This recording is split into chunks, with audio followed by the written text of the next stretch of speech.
Hello friend, welcome to my YouTube channel Tiya blog. हमारे daily ब्लगे तुम्हारे स्वागत। तो देखो आज के बाजार থেকে সব জানতে জানতে মাছ এনেছি।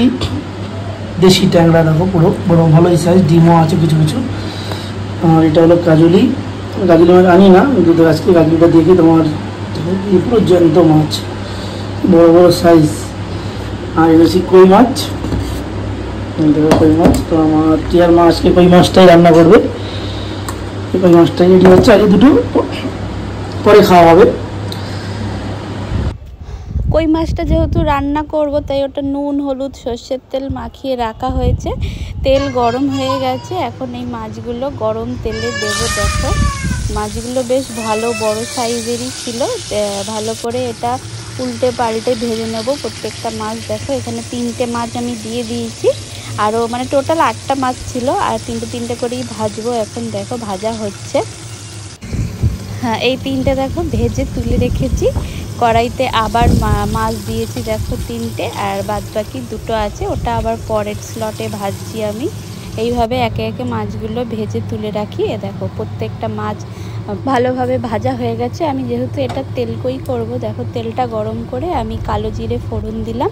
এবার পেঁয়াজ বেটে রেখেছিলাম, 2টো মিডিয়াম সাইজের পেঁয়াজ বেটে দিয়ে দিলাম। দেখো পেঁয়াজটা এবার কষাবো একটু।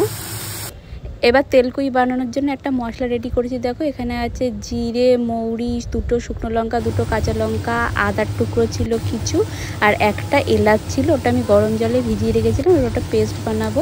এটা দেখো একটু ভাজা ভাজা হয়েছে। আমি নুন, তারপরে কাশ্মীরি লঙ্কারগুলো, হলুদ দিয়ে আর একটু কষাবো। দেখো একটু কষে গেলে তারপরে আমি ওই মশলাটা দেবো। দেখো মশলাটা সুন্দর একটা কালার এসছে। এরপরে আমি একটা মিডিয়াম সাইজের টমেটো টুকরো করে দিয়ে দিলাম। দেখো মশলাটা পেস্ট হয়ে গেছে। আমি এখানে 2 চামচ দিলাম, বেশি দিলাম না, কারণ বেশি দিলে ঝাল হয়ে যাবে, যেহেতু শুকনো লঙ্কা তারপরে কাঁচা লঙ্কা দুটোই আছে। তারপরে ভালো করে কষিয়ে মশলা তেল ছাড়লে আমি একটু জল দিয়ে দিলাম। দেখো জল দিয়ে মশলাটা একটু ফুটলে তারপরে এখানে আমি ভাজা মাছগুলো দিয়ে দেবো।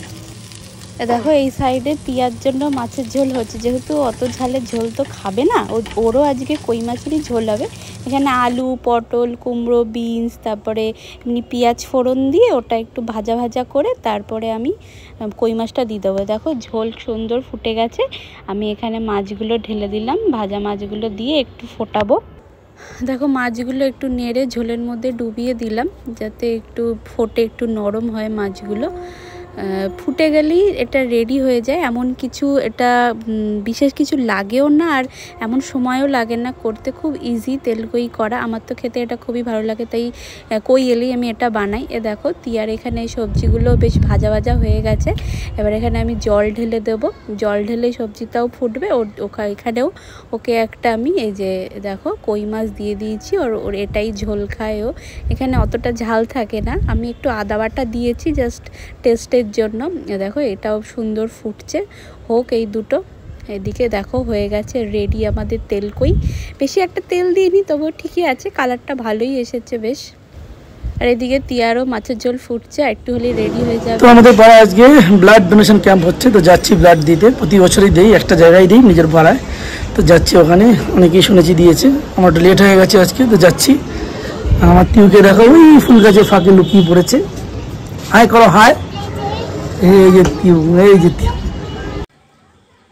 তো তোমরা দেখলে আমি এখন ব্লাড দিচ্ছি। তো আমার এখানে একটা মাসি শাশুড়ি ছিল, সে আমার ভিডিওটা করে দিচ্ছিল, আর এই কিছুক্ষণ আমি করছিলাম বা আমার দিয়ে। আর এখন যে দেখছো ভিডিওটা, এটা আমার মাসি শাশুড়ি করে দিচ্ছে। তো সবাই ব্লাড দিতে এগিয়ে আসো, মানে অনেকে ভয় পাও, একবার দেওয়ার পর আর ভয়টা থাকবে না।